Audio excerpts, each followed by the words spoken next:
how to can, but it seems very overwhelming to me. So I've been invited to learn from a couple of experts, honestly. Julia and Diane, how many cans of food do you think you make every year?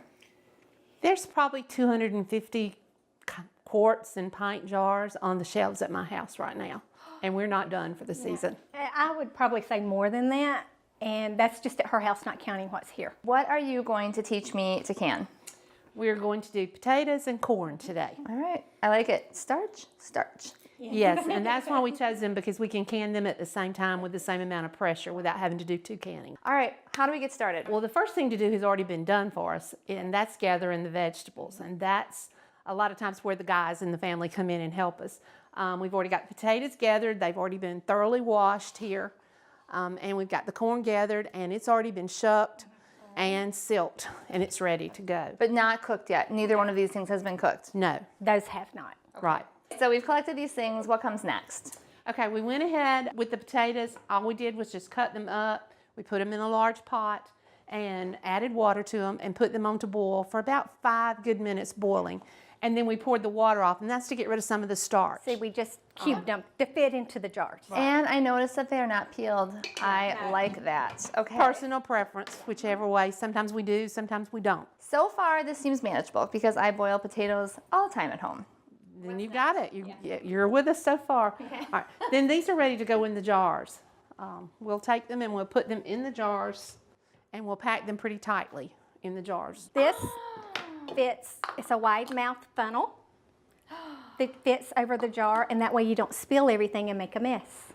It's the best couple of dollars investment that you can make. I was wondering what your plan was for that ladle. So just put them in.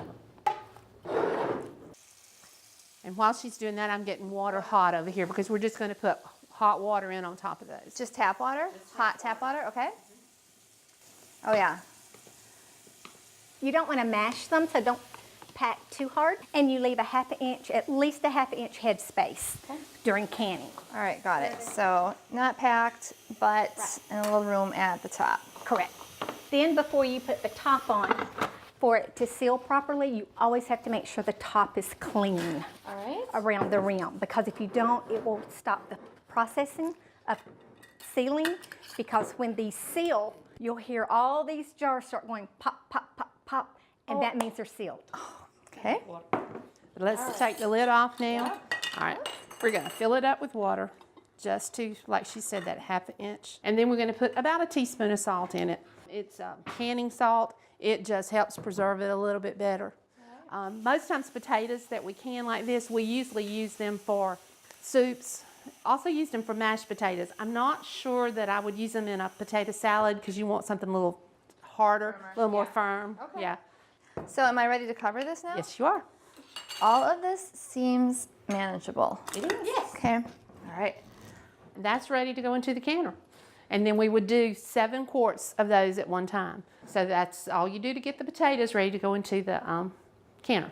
How about the corn? Should we move on to the corn? Yes. The corn this morning, Michael went out and gathered it and shucked it on the back porch and brought it in. And then we went ahead and silked it. If we're doing this at home, we'll probably do 200 ears in a day. The guys will take this out to the barn where we have an air compressor. And they will blow with that air compressor, and the silks just blow right out. Okay. Because everybody has an air compressor. Well, everybody's not going to do 200 ears at one time either. I'm just still trying to figure out how to get myself a shucker at my house. So. A what? What? A shucker? Oh, I thought you were a shocker. No, a shucker. I need somebody to shuck my corn for me. It's shucker.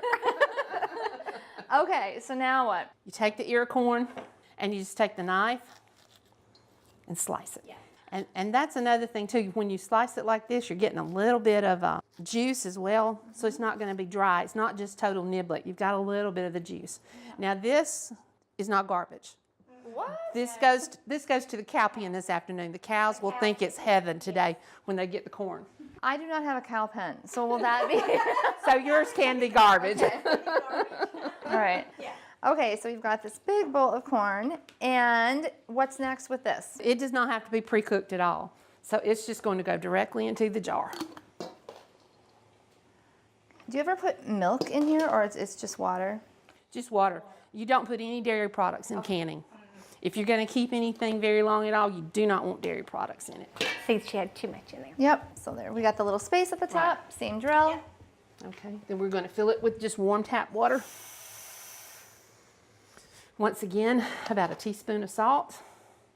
It's Wipe it about around the jar. about this, about that. The only time we measure is when we're baking. Yes, this is why I'm not a good baker, because I never measure when I bake. And the lid's on and tightened, and that's ready for the canner as well. All right, so we've got some potatoes and some corn.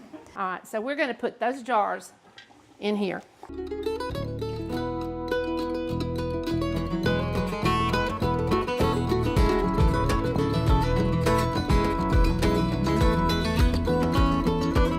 Just put the cans into the pressure cooker with the boiling water, and then you let the pressure come up to 10 pounds on the pressure reading, and then you keep it at 10 pounds for how long, Diane? 10 minutes. Okay. All right, and then once we kept it on there for 10 minutes, we set it off the stove, and we waited for the pressure to come back down.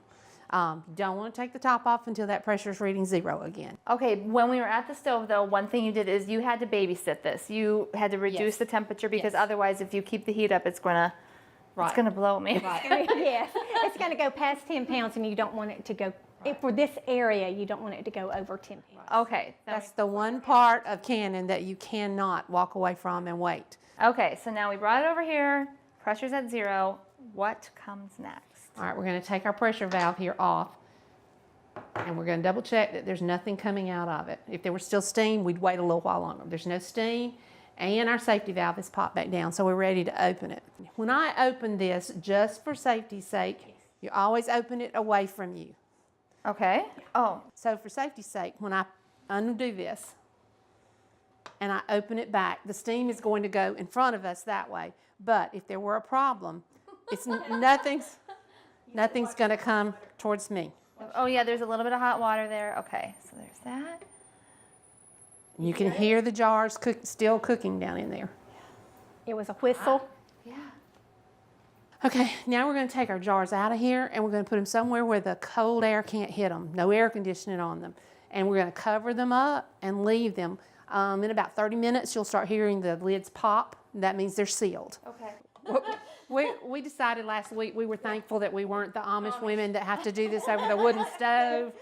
No. In the summer. So you've got a can of potatoes and a can of corn there. They don't need to be moved for a couple of days. They needed to sit and rest because they will unseal themselves if you jar them too much until they've had a couple of days. So we'll set them over there, and they'll sit there probably till the weekend before they go into the pantry. Thank you guys so much. This was lots of enjoyed it. fun, and I feel like I can maybe tackle it myself. I think you can. To learn more about this segment and other fun projects we do, visit thehappyhouse.com. Now that I'm an expert canner, this is going to be no problem. Up next on the Happy House, Happy Lies.